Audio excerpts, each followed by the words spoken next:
उसकी मर्जी के बगैर कुछ नहीं होता मेरे भाई।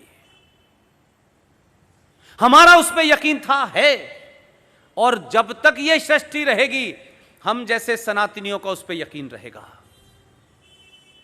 हम 1000 साल तक गरीब गुलाम बने, गुलामों के गुलामों ने गुलाम बनाया, लुटेरों ने हमें गुलाम बनाया।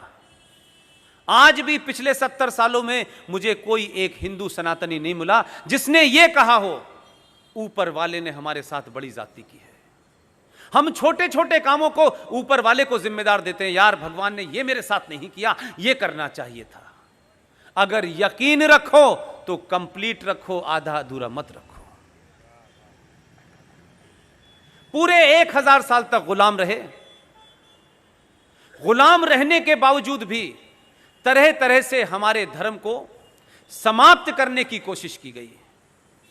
लेकिन उस दौर में भी ऐसे लोग थे जो ये जानते थे कि पूजा नहीं हो सकती, तो उन्होंने गमले में तुलसी लगा करके घर के बाहर रख के अपने हिंदुत्व को जिंदा रखा। लेकिन मैं सिर्फ दूसरा सवाल उन्हीं से पूछता हूं जिस कुरान मजीद की सूरह निसा का हवाला देता हूं, उस पूरे रेफरेंस में देता हूं। तुम तो कहते हो सिर्फ हम अल्लाह से डरते हैं और अल्लाह के अलावा, उसकी मर्जी के अलावा कुछ नहीं होता है, तो 2014 भी अल्लाह की मर्जी से पैदा हुआ है, 2019 भी है, और दिल्ली में भी आया है, और उत्तर प्रदेश में भी उसी की मर्जी से आया है। जितना अत्याचार करोगे और शाहीन बाग बनाओगे, 2019 में 2 हो गए हैं, अभी अल्लाह से दुआ मांगो कि 2024 में कितने होंगे पता नहीं। यह सब उसकी मर्जी से हो रहा है। We should be grateful and thankful to Allah. वो चाहता है कि उसके बंदों का मुसल्लत ईमान हट गया है, वो हक और बातिल के बीच में फर्क करना भूल गए हैं, वो कत्लो गारत कर रहे हैं। अल्लाह ने ऐसा आदमी चुना है, घर तक छोड़ के आएगा। संकट यही है, ना आप संविधान के प्रति ईमानदार हैं, ना कुरान के प्रति ईमानदार हैं। मैं शुद्ध सनातनी हिंदू के होते हुए भी कुरान शरीफ को कुछ तक हद तक मानता हूं, और मानता हूं इसलिए कहता हूं कि अब 1000 साल तक तुम्हें हम ही से जलील होना है, इंतजार करो।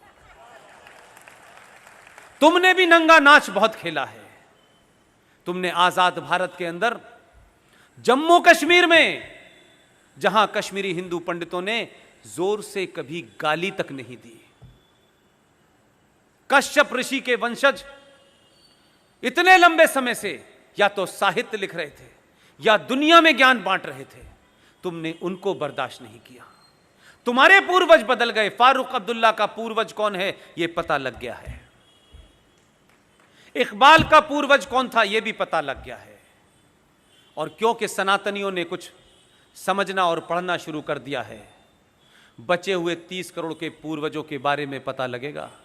इसीलिए कहते हैं कि हम अपना डेट ऑफ बर्थ सर्टिफिकेट और बाप का नाम नहीं बताएंगे, क्योंकि जो सरकार है अगर उसको अपने बाप का नाम तुमने बता दिया, वो पूर्वजों का नाम वैसे ही बता देगी जैसे 1722 में पता चला कि फारूक अब्दुल्ला के पूर्वज का नाम राघोराम कौल था। तो जो लोग घर वापसी की चिंता कर रहे हैं कि घर वापसी करो, घर वापसी करो, मेरी उनको भी एक मशवरा है। आप उस परंपरा के लोग हैं, आपके पास समय कम है, काम ज्यादा करने हैं, अपना टाइम किसी इंडिविजुअल की घर वापसी में मत करो।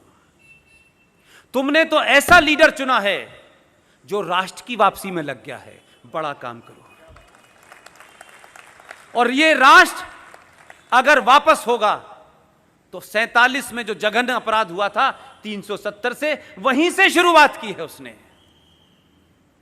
ये 30,000 जो मंदिर तोड़े गए हैं, ये मथुरा और काशी में जो आप पूजा ही गलत तरीके से कर रहे हैं, आपने ये पूछा नहीं कि शिव की पूजा के सामने, उस मंदिर के सामने एक नंदी होता है और नंदी का मुंह शिव जी के सामने होता है। यही होता है कि नहीं होता है? लेकिन आपकी दुआ इसलिए कबूल नहीं हो रही, आपकी मन्नतें इसलिए काशी के बाबा नहीं मान रहे कि आपको इतना पुरुषार्थ दिया उन्होंने, लेकिन उन्हीं लोगों ने उस मंदिर में जहां मस्जिद बनी हुई है, वहां पे शिव का स्तंभ था। उस मस्जिद को बनाने वालों ने स्तंभ को उठा के साइड में रख दिया है, लेकिन नंदी की शक्ल नहीं बदली है। नंदी इधर है, शिव जी इधर है। आप उनके वंशज हैं। जब तक नंदी के सामने शिव नहीं होगा, आपकी पूजा नहीं ग्रहण होगी।